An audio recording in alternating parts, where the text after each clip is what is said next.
Morning.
Morning, everybody. Good morning.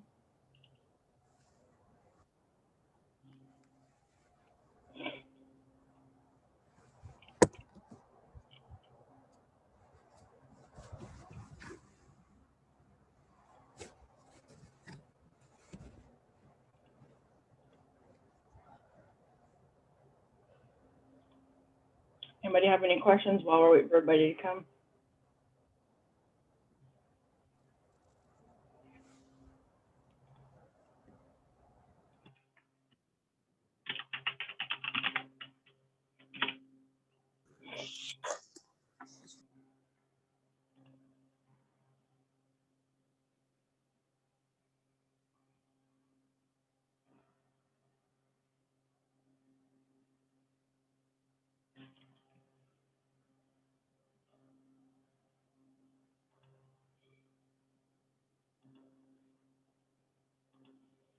Okay, hopefully you got some sources on Wednesday.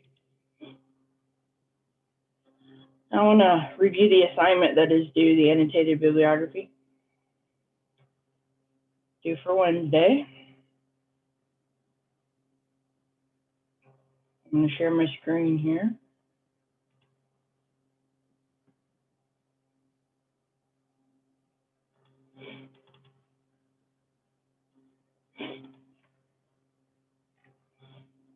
Okay, if you go to Brightspace and go to assignments, you just did the research subject worksheet. Everybody should have feedback under that assignment. So I either said it looks good, or I told you to adjust it a little bit, or I said this doesn't quite fit what we're trying to do. So make sure you check your comments before you go on and do the annotated bibliography, the final version, because you want to make it as useful as possible in finding potential sources for your paper. So assignment 2, research assignment 2 is what's due on Wednesday. So let's take a look. Okay. So as I said before, you basically are going to start with your research question. Okay. The answer to this would be the eventual thesis of your controversy paper. And then you're going to list the MLA citation information for the source. Then you're going to summarize the source in a sentence or two. And then you're going to give me a sentence that says, this is why I chose the source, because this article will give me other sources, or this article will support this point that I want to make, or there's a great quote that I could use for my introduction. Give me some insight into why you're choosing the source as a potential source for your paper.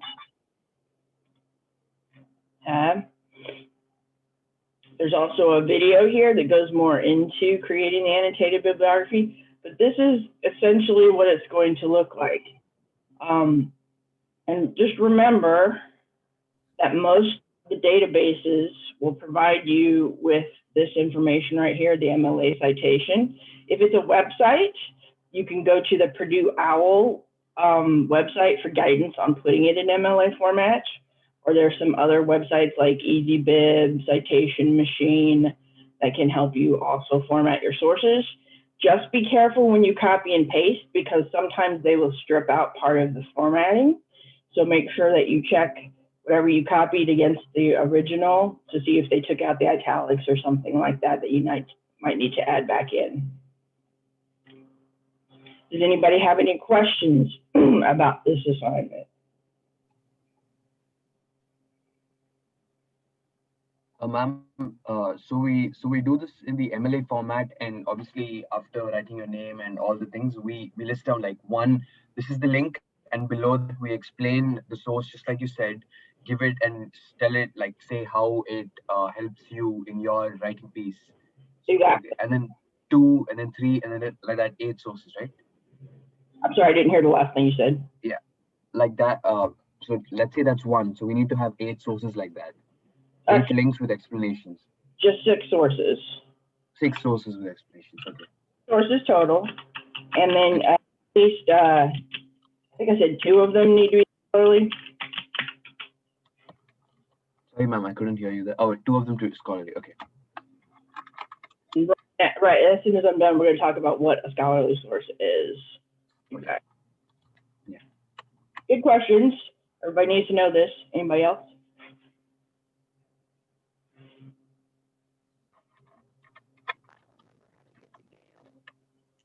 Okay. Then let's take a look at exactly what a scholarly source is versus a popular source. You can use both for your paper, but scholarly sources are considered superior because more research goes into them. They're written by experts. So let's take a look at exactly what a scholarly source is.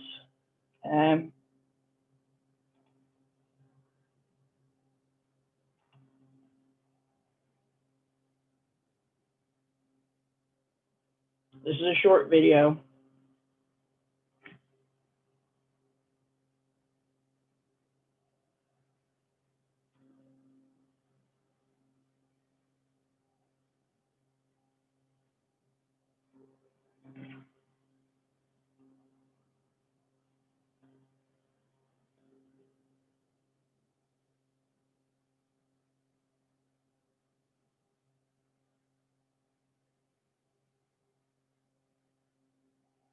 Hold on, let me see if I'm missing the volume.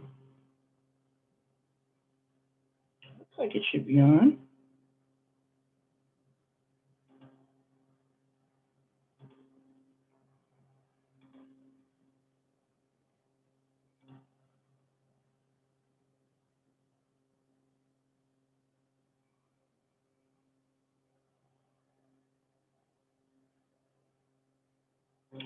I'm requiring these sources for your paper, and most of your instructors will require some.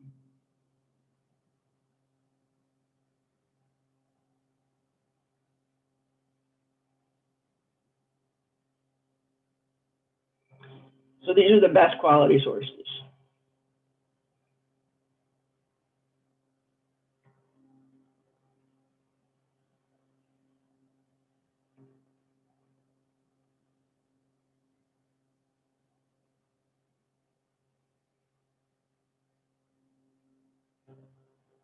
I'm not sure why the audio is not working. Hold on a minute.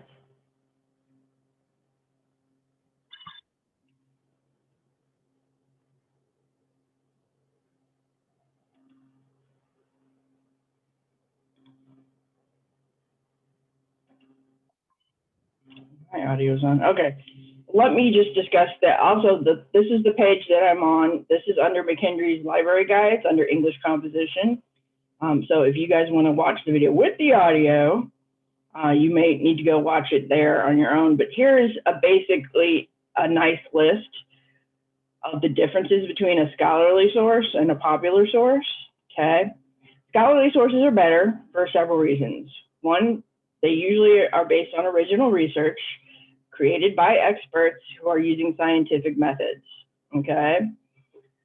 They are also usually looked at by other experts before they are published. Those are called peer-reviewed sources. Some are scholarly and just produce the research and aren't necessarily peer-reviewed. So there's 2 kinds, scholarly and scholarly peer-reviewed. Okay, so the first one is just researched and published. The second one is actually reviewed by other experts before publication. That's why it's called peer-reviewed. Just like you guys peer review for your papers, peers of these scientists and researchers look at the accuracy of the information before they allow it to be published. Now, this does not mean that they do sometimes make mistakes, but most of the time that's a better, more thorough way of checking information, right? So it's an in-depth discussion of original research or emerging issues. A popular source is generally general information, reporter style. It's not written by an expert, but maybe a reporter who's a tech reporter. He might be an expert in that field, but he's not necessarily a specific expert on the topic. And he is reporting it in a more conversational style for the general public. So the scholarly ones are usually pretty long, and because they go into depth about what the research methods were, they prove their thesis, they present results, whereas the popular source is just sort of citing these scholarly sources and explaining something like how safe smart cars are or the potentials of solar energy, and they're drawing on these sources. Okay, any questions so far? Ma'am, how do we know if the source we have is popular or scholarly? Excellent question. Okay, there are a couple different ways. First, if you are in the library, you remember when we were looking at the databases? Let's go to the databases. Scholarly sources are also called academic sources. So here I'm going back into the database we were looking at on Wednesday.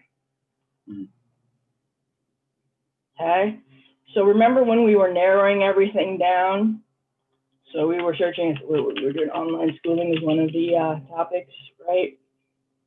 Versus traditional schooling. So most of the databases will identify them specifically for one thing. So that's the first way that you can now, taking its time today. So remember, here you limit it to full text because you want to be able to look at it right away. A couple more questions. Khan Academy, are you asking, Fabian, if it's a scholarly source? Or if you can cite, you can definitely cite videos from Khan Academy.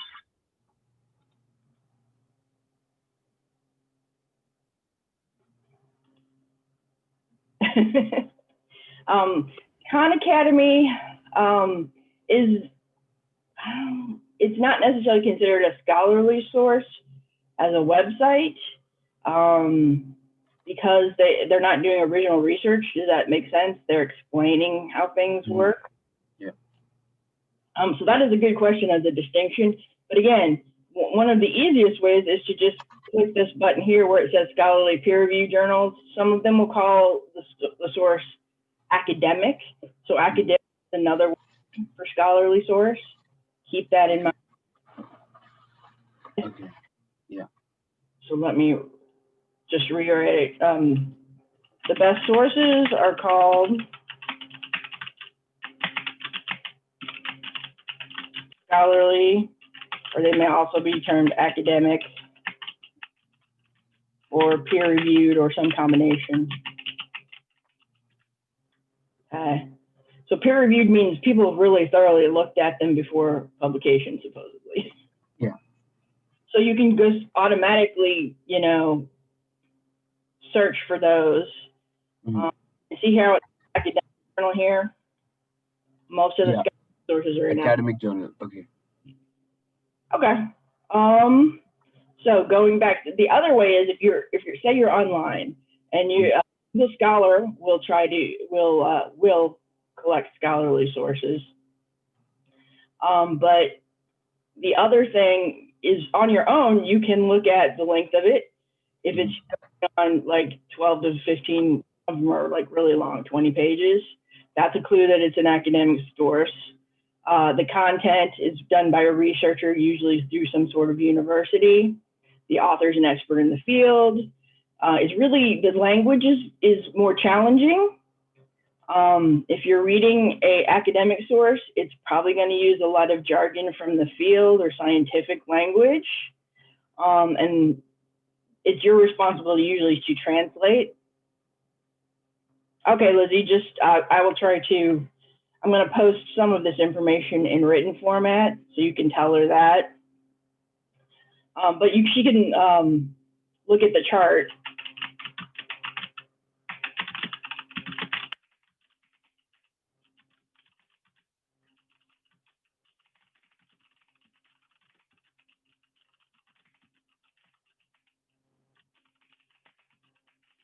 So a popular source might be something like in a newspaper or a monthly magazine like Time or Newsweek, where scholarly ones are generally published in academic journals.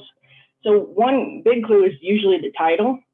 The titles of the popular ones are usually, you know, short and catchy, whereas the scholarly journals have these sort of really crazy titles like Pre-Service Teachers, Preconceptions, Misconceptions, and Concerns about Virtual Schooling. The titles are really long, usually, and complicated if it's an academic source. You guys follow me? So that's another clue. Development of all-day schooling in Germany. How is it possible in this conservative welfare state? So usually, now this one is an exception, schooling at risk, but most of them are going to be these really long titles if it's a scholarly source.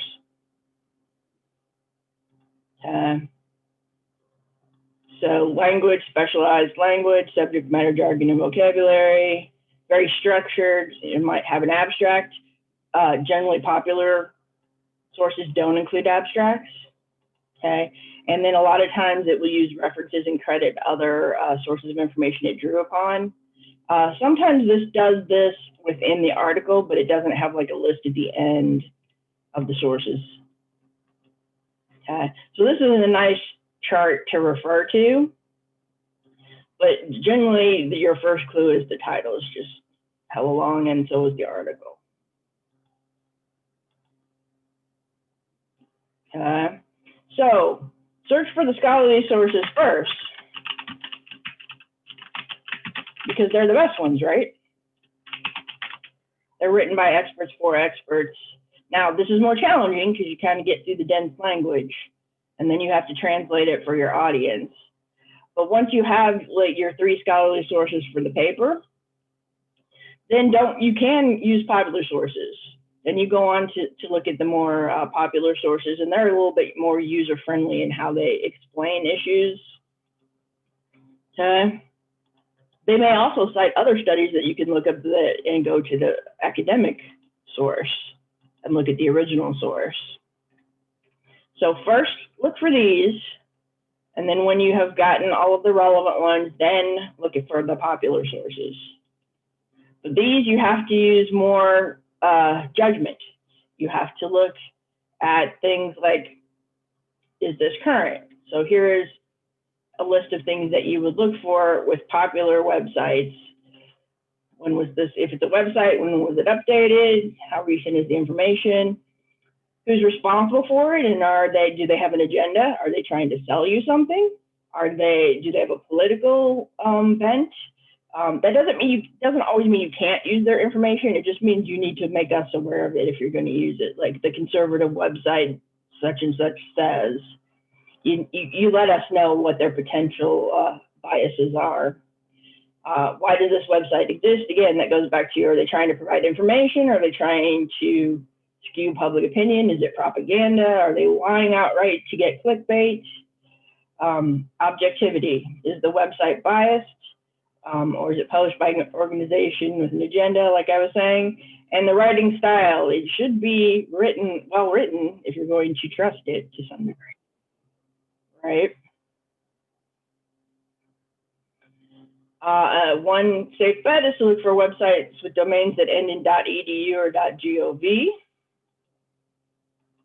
because they generally contain information from more reputable sources. But you still always have to use your judgment, right? But let me give you some research tips here.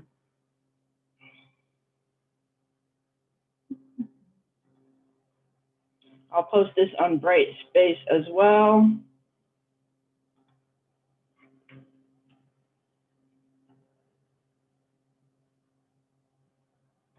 That's my word.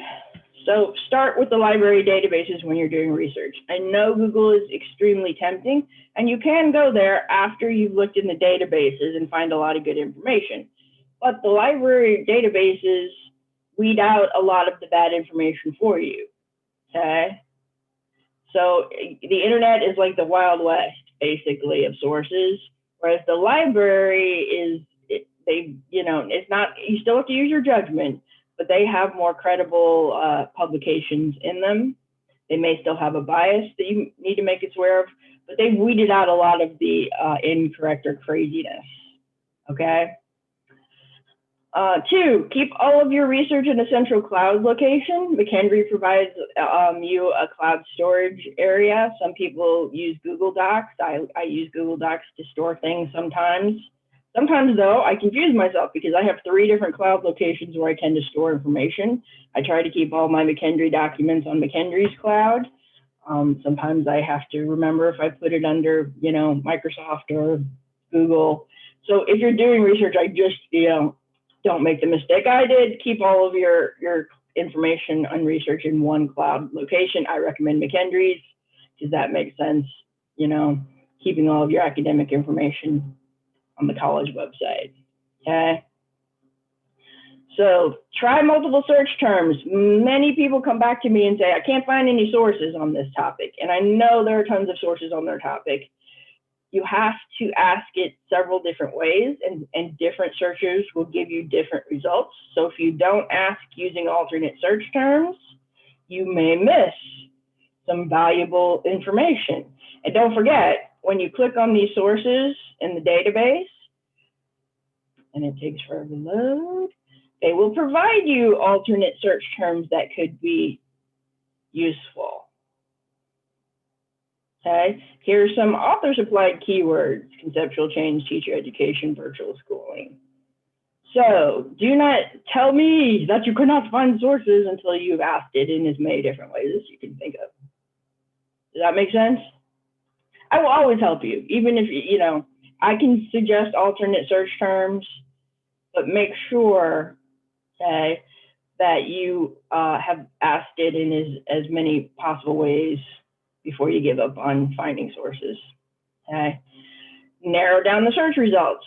Remember how we talked about that? I started and clicked on full text and scholarly. Now, once I found all the scholarly, I can click off of that. I can click on the X and expand it again to look for popular sources. But as much as possible, you're gonna start as small as possible. You don't have to look through 100 sources. So like I'm going to limit it to maybe the last 20 or the last 10 years, maybe even the last 5 years at first, right? Let's do 2015.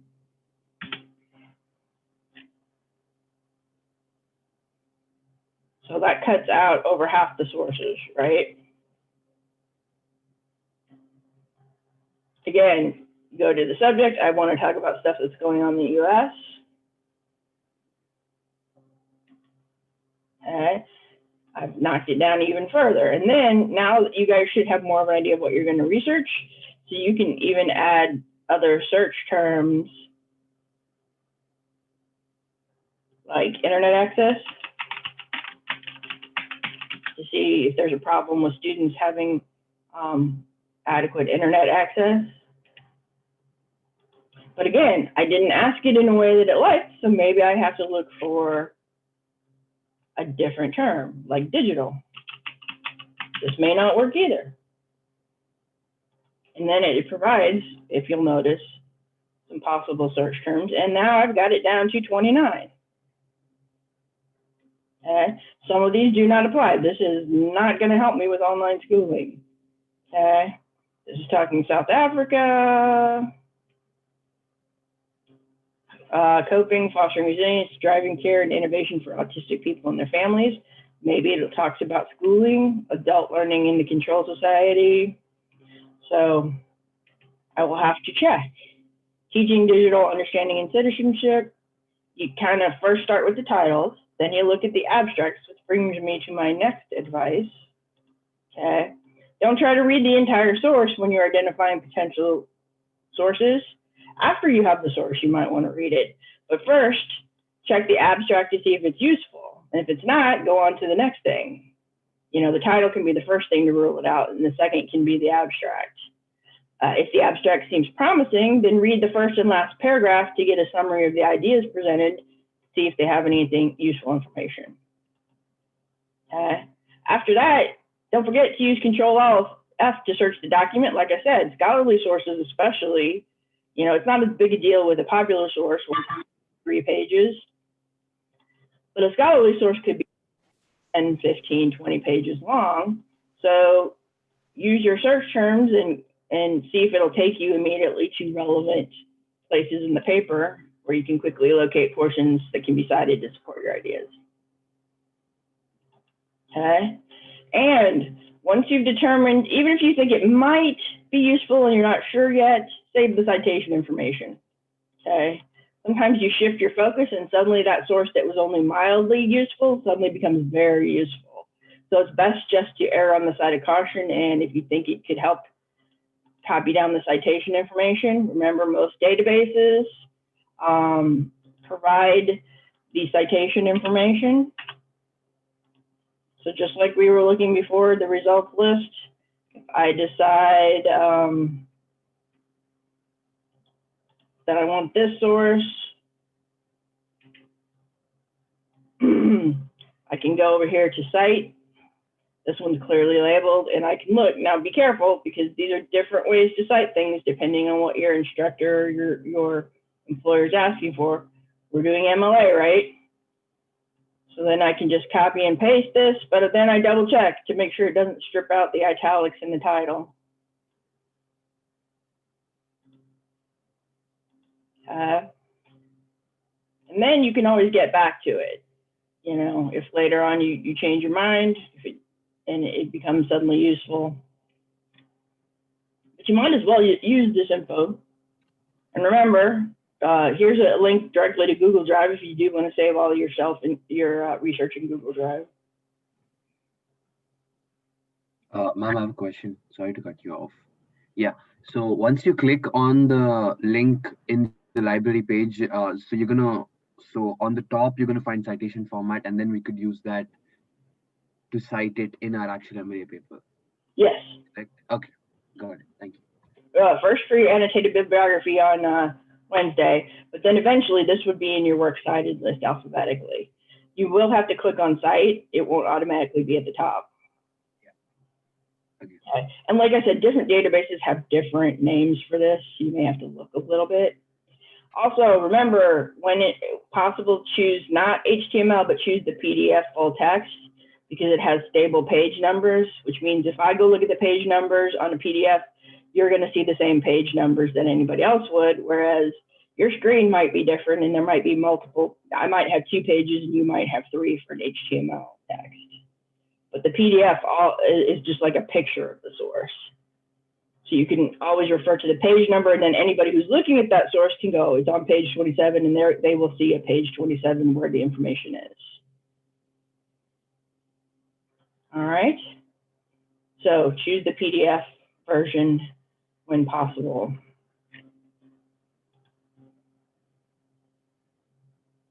All right. Let's see.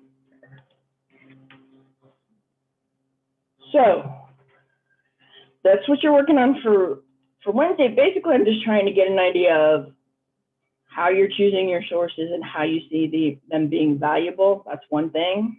And getting you familiar with sources that you can use for the next paper. All right. Questions so far?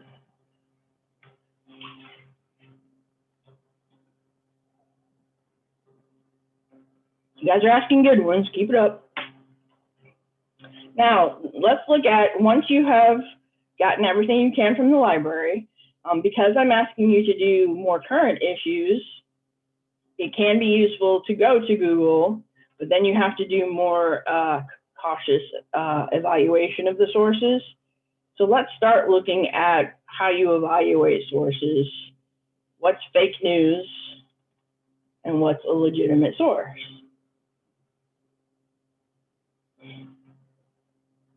So again, if you go to Holman Library, under the research guides, under our subject, English and English composition, they have this nice guide.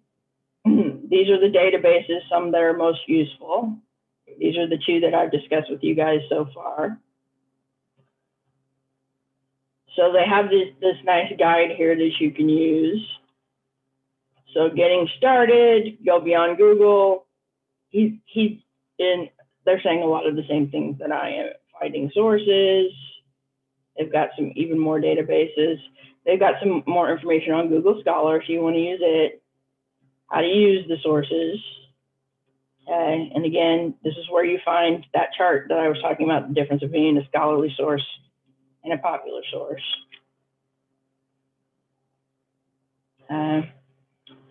So now we're going to talk about fake news. How do you know what is fake and how do you know what is legitimate?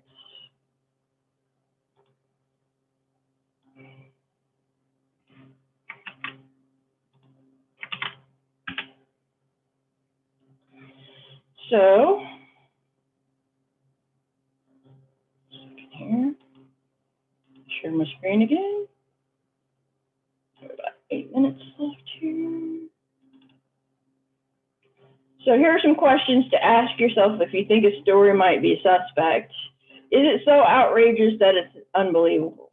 Now, there are unbelievable sources out there, you know, unbelievable things happen, but if it's immediately you're like suspect, you know, about what's happening, it seems too incredible, that's a reason to check it out more thoroughly, okay? Is it too believable, confirming your worst suspicions? Basically, this feeds into confirmation bias, which is we tend to gravitate toward news that confirms what we already believe, but this tends to basically kill our critical thinking. It puts it to sleep, you know, because we want to believe something. So you have to be careful if it seems to be supporting too much what you want to believe, and question it even more intensely. Okay, does it have a clickbait title?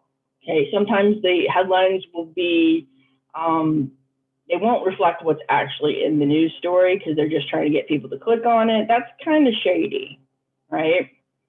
So does the article match the news story it's based on, or is it twisting the information? If you look up the original source, okay, have people's words been taken out of context? You know, Dr. Fauci said not to wear masks. Well, this was back at the beginning of the pandemic when they didn't have any evidence that masks would actually make a difference. But if you just take that out of context and say that he said that, then people don't realize that as the research changed, so did his opinion. Are vague entities being suggested as sources, like the Washington or the media say this, instead of a specific person that you can fact check? Does the story center on one essential fact? Look for multiple sources of evidence and see if it holds true, like look at what they're basing it on. Backtrack a little bit.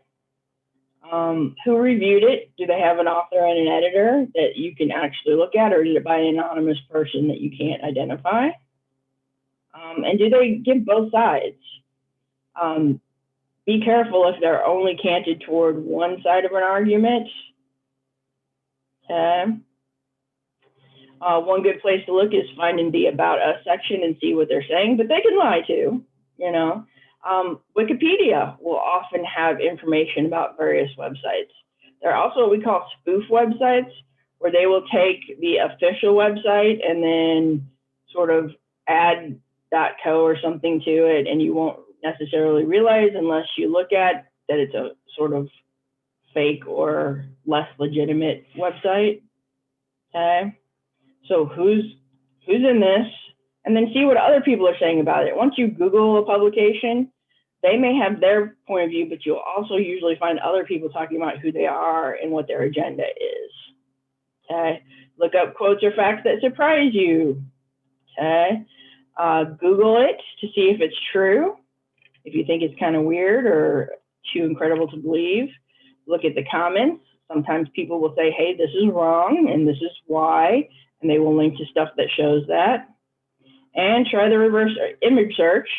So for those stories where they may be posting a picture that was from 5 years ago for a story that's going on right now, sometimes if you image search for it, you can find the image and see that it's an old image being used to try to justify a new story. Okay. So how do you, besides Google, there are fact-checking websites. Okay. So if you look under, this is, again, I'm in McKendree, Library Guides, Fake News and Determining Credibility in Media. So if you look under websites, these are all places to go to see if it's true. Okay. So if we go to PolitiFact, here's facts are under assault in 2020. Let's see what it's saying today. So they are evaluating President Trump's statement. We are rounding the turn on coronavirus. We are rounding the corner, and they have judged that to be false. If you click on it, they should explain why. Okay, so they're saying they're judging this false. If your time is short, they have this quick, see the sources to fact check it. And then if you have more time, they have this evidence where they are showing why they are judging this to be incorrect. Here's another one. Featured fact check: Wisconsin Republicans have not passed a single bill in 6 months. So maybe you see that and you think, that sounds kind of crazy, right? So you go to Snopes to fact check it, and apparently it's true. Okay. This was a Facebook post. So this is giving more information, and then it gives you the sources. So it gives you actual sources to back up what you're saying. So these are considered, I mean, everybody's going to have their bias, right? All human beings. But some news, if you see people trying to look at both sides, I usually consider those to be more legitimate sources, because if somebody has an agenda, they generally just try to trash the other side instead of acknowledging if they have a view. It hurts their ethos or their trustworthiness, in my book, right? So PolitiFact is one of them. Snopes is another one.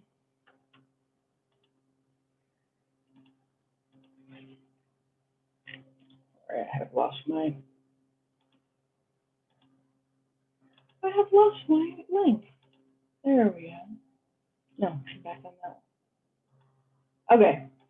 We're about to run out of time, so I'm going to go ahead and end this session, and we'll take our break until 8:45. And so bring any questions back you have, and we'll keep talking about research. Okay?